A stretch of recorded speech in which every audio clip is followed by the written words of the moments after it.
Dakar, dimanche. En ces premiers jours d'avril, le soleil est déjà chaud. Nous sommes dans un quartier excentrique de la capitale sénégalaise, un quartier populeux, habité exclusivement par des Africains. C'est Médina.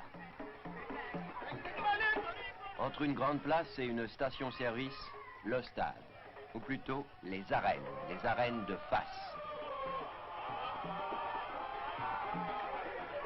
Ces arènes appartiennent à la Fédération sénégalaise de lutte, plus précisément à la Ligue de la région du Cap-Vert.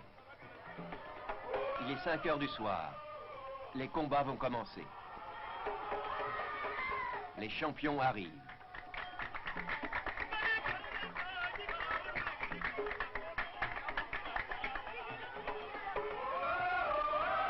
Voici d'ailleurs la vedette.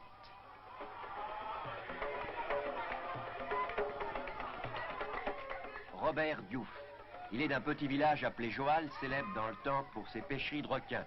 Ce village est celui où est né le président du Sénégal, M. Léopold Sédar Senghor. Ici d'ailleurs, les champions de lutte sénégalaises sont aussi célèbres que sont en Europe les coureurs cyclistes ou les grands footballeurs. Les supporters font autour d'eux une véritable cour, et c'est entouré de ceux-ci qu'ils font leur entrée dans l'arène.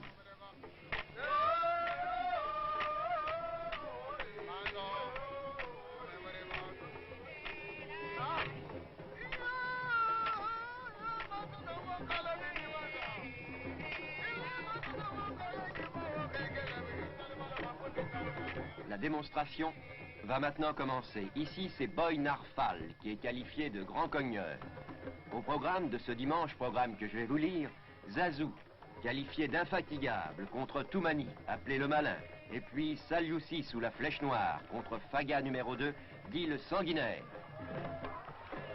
Mais avant que les combats ne s'engagent réellement, c'est toute une cérémonie qui se déroule.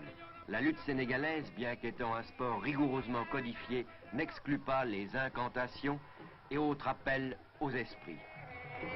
C'est ce qui se passe en ce moment. Tout autour de la piste, les lutteurs dansent. Ils montent à la foule leur gris-gris. Gris-gris qu'ils cacheront sous un peu de terre.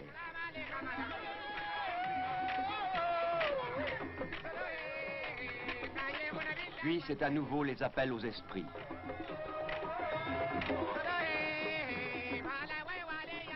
Mais les combats vont commencer. Arbitres, juges, managers, combattants se concertent maintenant. Pendant ce temps, le reporter de Radio Sénégal installe ses micros, car tous les combats sont transmis en direct. Et c'est le premier combat. Voici Saliou 6 contre Faga numéro 2, autrement dit, la flèche noire contre le sanguinaire. Pendant longtemps, très longtemps, les adversaires s'observent. Ils paraissent essayer de s'attraper, ce qui nous vaut cette sorte de balai. Puis c'est le combat.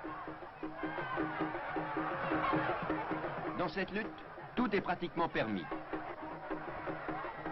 C'est une sorte de pancrace ou de gatcha-skatchka.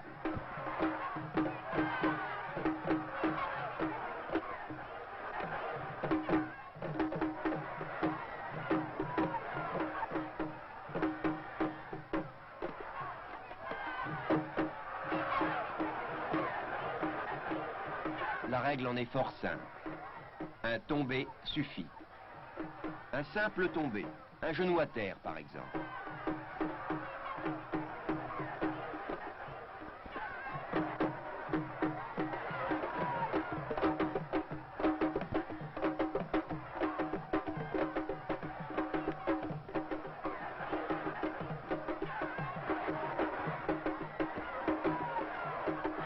Ça y est, le premier combat est terminé.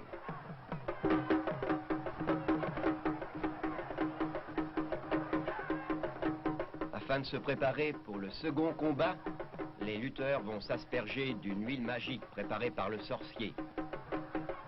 Huile magique qu'ils boiront également.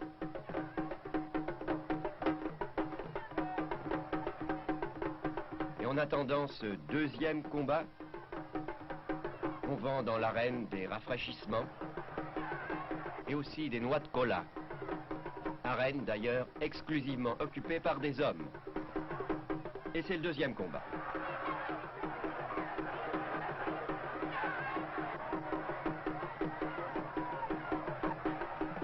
Seuls, voyez-vous, les premières prises obéissent à des règles traditionnelles.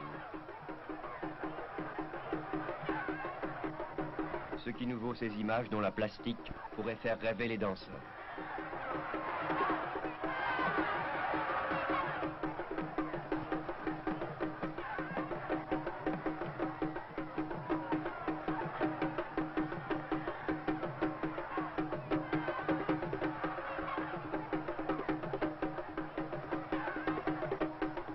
Maintenant, cela va être le tour des grands cracks.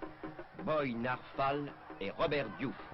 Robert Diouf, j'ai omis de vous le dire, est chrétien et avant le combat, après avoir dansé comme ses collègues, il s'est signé.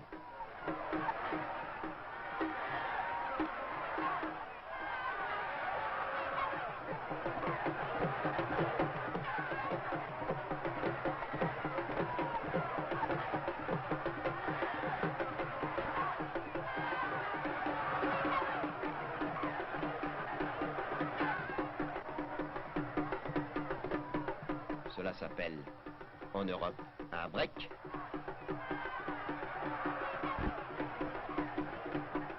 Il va maintenant être 8 heures, le soir tombe. Pendant 3 heures, 5 combats ont eu lieu. Ils ont duré chacun entre 5 et 10 minutes. Le reste n'était pas de la littérature, mais l'appel aux esprits traditionnels.